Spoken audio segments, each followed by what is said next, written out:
যারা যারা হাজার হাজার টাকায় প্রোটিনের ডাব্বা কেনেন, যারা যারা প্রোটিনযুক্ত খাবার পয়সার অভাবে খেতে পারেন না, যারা নিরামিষ খান বলে ভাবেন প্রোটিন মানে শুধু মাছ মাংস আর ডিম, তাদেরকে বলছি এই খাবারটি হলো সমস্ত প্রোটিনের ঠাকুরদা, সবার গডফাদার।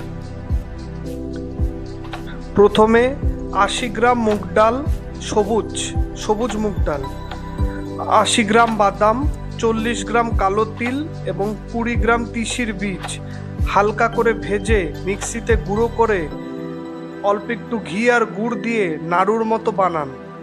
এটি প্রত্যেক দিন ২টো করে খান। এক একটা লাড্ডুতে থাকবে ২০ গ্রাম করে প্রোটিন, যা অন্যান্য ডাব্বার প্রোটিনের থেকে অনেকটাই বেশি।